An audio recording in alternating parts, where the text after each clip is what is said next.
Hello friend, जय माता दी। आज हम आपको इस वीडियो के माध्यम से बहुत ही रोचक जानकारी देने वाले हैं। तो फ्रेंड, सभी फ्रेंड इस वीडियो में बने रहें और वीडियो को पूरा देखिएगा। इस वीडियो के माध्यम से आज हम आपको बताने वाले हैं कि अनजाने में जो हमसे पाप हो जाते हैं उनका प्रायश्चित कैसे किया जा सकता है। ये बहुत ही सुंदर प्रश्न है। अगर हम अनजाने में किसी भी प्रकार से कोई पाप कर देते हैं और हमें पता भी नहीं चलता है तो हमें उस पाप से मुक्ति का क्या उपाय है। तो श्रीमद् भागवत जी के जो षष्ठम स्कंद में जो लिखा हुआ है कि महाराजा राजा परीक्षित जी ने श्री सुखदेव जी से ऐसा प्रश्न कर लिया और बोले, भगवान, आपने पंचम स्कंद में जो नरकों का वर्णन किया है उसको सुनकर तो गुरुवर रोंगटे खड़े हो जाते हैं।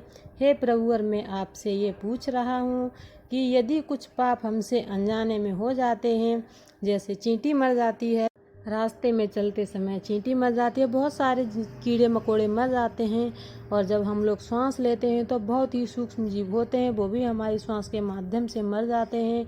जब हम चूल्हे पर खाना बनाते हैं तो जो समय जो लकड़ी जलाते हैं उसमें भी कितने कीड़े मकोड़े होते हैं, वो भी आग में जलकर हमसे ही भस्म हो जाते हैं, मर जाते हैं। और ऐसे कई पाप हैं जो अनजाने में हो जाते हैं। तो उस पाप से मुक्ति का क्या उपाय है, हे भगवान? आचार्य सुखदेव जी ने कहा।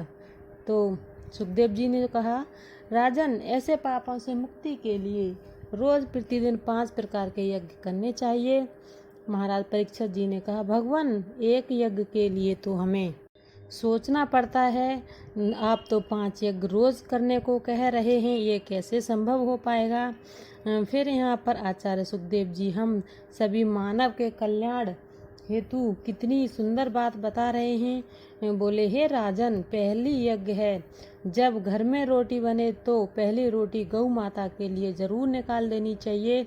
और इसी प्रकार दूसरी यज्ञ है कि हे राजन, चींटी को 10 ग्राम आटा रोज वृक्षों की जड़ के आसपास डालना चाहिए। या फिर आपको लगता है कि जहाँ पर चींटियों के झुंड दिखाई दे रहे हैं वहाँ पर रोज आटा जरूर डालना चाहिए।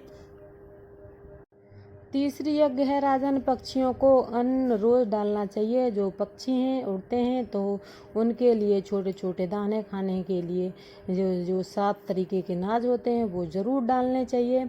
इससे बहुत ज़्यादा पुण्य करने का फल मिलता है। और चौथी यज्ञ है राजन, आटे की छोटी छोटी गोली बना लेनी चाहिए और जलाशय में डालनी चाहिए। और 5वां यज्ञ है राजन, भोजन बनाकर अग्नि भोजन जो अब बनाते हैं, रोटी बनाकर उसे टुकड़े करके उसमें चीनी और घी मिलाकर अग्निदेव को सबसे पहले भोग लगाना चाहिए। और इन सब कार्यों को करने के बाद अगर कोई हमारे घर कोई अतिथि आ जाता है तो उसका खूब सत्कार करें। कोई भिखारी आवे तो उसे कभी भी झूठा अन्न या कभी भी जो आपके यूज का नहीं है, गंदा हो, जिसे आप नहीं खा सकते या यूज नहीं कर सकते, उस प्रकार का भी कभी भी भिक्षा में ना दें। भिखारी के लिए जब भी दें दान तो वो अच्छा ही होना चाहिए। और राजन, ऐसा करने से अनजाने में जो किए हुए पाप होते हैं उनसे मुक्ति मिल जाती है, हमको उनका दोष नहीं मिलता है और भगवान उन दोषों को माफ़ कर देते हैं। उन पापों का फल हमें नहीं भोगना पड़ता है। राजा ने फिर पूछा कि भगवान, यदि गृहस्थ में रहकर ऐसे यज्ञ ना हो पाए तो क्या कर सकते हैं? क्योंकि गृहस्थ जीवन बहुत ही कठिन, बहुत बिजी रहने वाला होता है, तो उपाय नहीं हो पाए तो क्या कर सकते हैं? तब यहाँ पर श्री सुखदेव जी कहते हैं, हे राजन परीक्षित, कर्मणा कर्म निहारो न हृदय कीर्ष्यते अविद्वाधिकारे त्वाम पृच्छते विनम्रसनम। नरक से मुक्ति पाने के लिए हम प्रायश्चित करें। कोई व्यक्ति तपस्या के द्वारा प्रायश्चित करता है, कोई ब्रह्मचर्य पालन करके प्रायश्चित करता है, कोई व्यक्ति यम नियम आसन के द्वारा प्रायश्चित करता है, लेकिन मैं तो ऐसा मानता हूँ राजन, केवल हरि नाम संकीर्तन से ही जाने और अनजाने में किए हुए सारे पाप नष्ट हो जाते हैं। इसलिए हे राजन, अगर आप उन सभी नियमों को नहीं कर सकते हैं तो आप हरि का नाम जपते रहिए, श्वास श्वास पर हरि भजन बोलते रहिए। हरि का नाम होना चाहिए।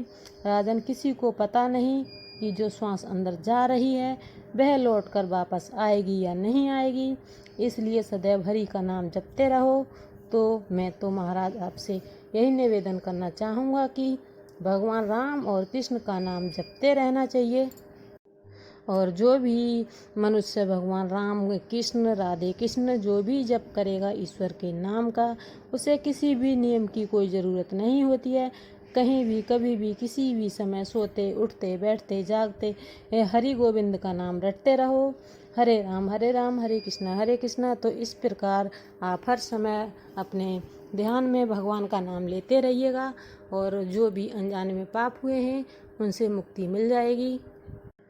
तो फ्रेंड, भगवान का नाम ज़रूर लेना चाहिए, क्योंकि जो हमारे अंदर श्वास चल रही है किसी को कुछ नहीं पता कि वो श्वास वापस लौट कर बाहर आएगी भी या नहीं आएगी।